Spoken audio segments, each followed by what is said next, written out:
వెళ్లే ముందు ఒకసారి ఎన్నికల ఫలితాల విశ్లేషణ ఏంటో చూద్దాం.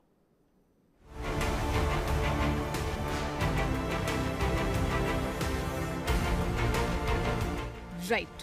హర్యానా, జమ్మూ కాశ్మీర్ అసెంబ్లీ ఫలితాలు రానివచ్చాయి. ఈ రెండు రాష్ట్రాల్లో ఓటరు నాడిని పసిగట్టడంలో కంప్లీట్ గా ఎగ్జిట్ పోల్స్ విఫలమయ్యాయి. హర్యానాలో కాంగ్రెస్ గెలుపు నల్లేరుపై నడకే అని దాదాపు అన్ని సర్వే సంస్థలు అంచనా వేయగా, సేన్ మాత్రం పూర్తిగా రివర్స్ అయింది.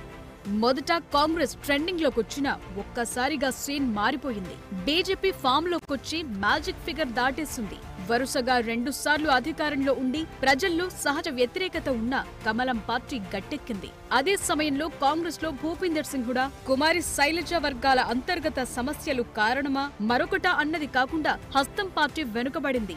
అనుకున్నన్ని సీట్లు సాధించలేకపోయింది. టఫ్ ఫైట్ లో మ్యాజిక్ మార్కుకు కాస్త దూరంలో నిలిచింది. ఇందులో చాలా కారణాలున్నాయంటున్నారు. ప్రాంతీయ పార్టీలు పెద్దగా పర్ఫామ్ చేయకపోవటం, ఇండిపెండెంట్ల ఎఫెక్ట్ తో ఓట్లు చీలాయంటున్నారు.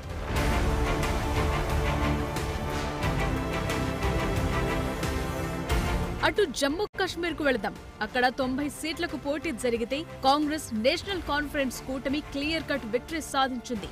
బీజేపీ అక్కడ చాలా ఆశలే పెట్టుకుంది.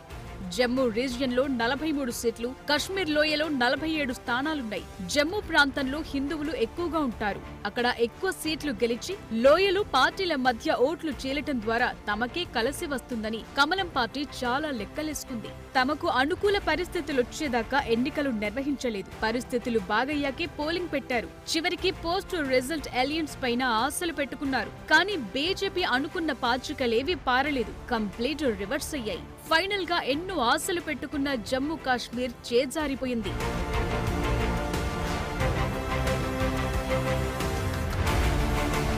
కారణాలేవైనా జనం నాడిని ఎగ్జిట్ పోల్ సర్వే సంస్థలు పట్టుకోలేదు. ఒకటనుకుంటే రియాలిటీలో ఇంకోటి జరిగింది. హర్యానాలో కాంగ్రెస్ ఖచ్చితంగా గెలుస్తుందని మెజార్టీ సంస్థలు అంచనా వేశాయి. అటు జమ్మూ కాశ్మీర్ లో హంగ్ వచ్చే పరిస్థితి ఎక్కువగా ఉందని మెజార్టీ సంస్థలు అంచనాలు రిలీజ్ చేశాయి. కానీ అది కూడా జరగలేదు. ఇండియా కూటమికి అక్కడ కంప్లీట్ మెజార్టీ వచ్చింది. ప్రస్తుతం మిక్స్డ్ రిజల్ట్ పొందిన బీజేపీ విషయానికొద్దాం. ఆర్టికల్ 370 రద్దుతో దేశమంతా ప్రచారాలు చేసింది. జమ్మూ కాశ్మీర్ కు విముక్తి కలిగిస్తున్నామని, అభివృద్ధి బాటలో తీసుకెళ్తామని, దేశమంతా ఒక రూల్, కశ్మీర్ కు మరో రూల్ ఎందుకంటూ బీజేపీ సార్వత్రిక ఎన్నికల్లో ప్రచారం చేసుకుంది. కానీ ఏ సబ్జెక్ట్ అయితే దేశమంతా ప్రచారం చేసుకున్నారో సరిగ్గా ఆ సబ్జెక్టుతో డైరెక్ట్ సంబంధమున్న జమ్మూ కాశ్మీర్ లో బీజేపీ ఓడిపోవటం చర్చనీయాంశమైంది.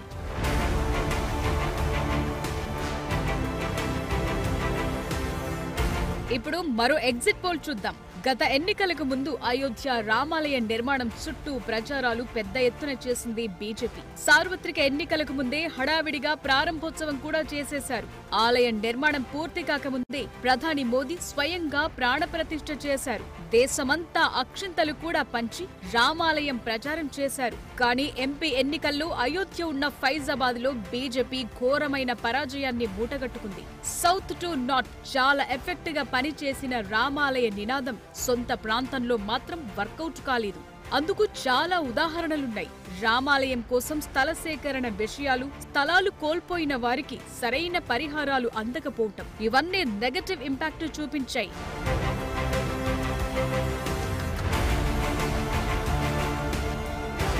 ప్రస్తుతం బీజేపీ కాంగ్రెస్ కు చెరో రాష్ట్రంలో గెలుపుతో ఫ్యూచర్ ట్విస్ట్ గా మారుతోంది. ఎందుకంటే నార్త్ లో హిమాచల్ ప్రదేశ్ తరువాత హర్యానాలో గెలిచి పుంజుకోవాలనుకున్న హస్తం పార్టీకి బ్రేక్ పడింది. అదే సమయంలో బీజేపీకి కూడా అంతే ఇంపాక్ట్ పడింది. ఇక రాబోయే రోజుల్లో మహారాష్ట్ర, జార్ఖండ్, ఢిల్లీ సహా పలు కీలక రాష్ట్రాలకు అసెంబ్లీ ఎన్నికలు జరగబోతున్నాయి. ఈ ఫలితాల ప్రభావం ఆ ఎన్నికలపైన ఉండే ఛాన్స్ ఎంతో కొంత ఉంటుందంటున్నారు. అందుకే పార్టీలు మరింత జాగ్రత్త పడేందుకు ఈ రిజల్ట్ అలర్ట్ చేసిందన్న విశ్లేషణ ఉంది. ముఖ్యంగా కాంగ్రెస్ కూటమి ఇప్పుడు మహారాష్ట్రపై భారీగానే ఆశలు పెట్టుకుంది. లోపాలను సరిచేసుకుని గెలిచే వ్యూహాలు రచించుకోవాల్సిన టైం వచ్చిందంటున్నారు.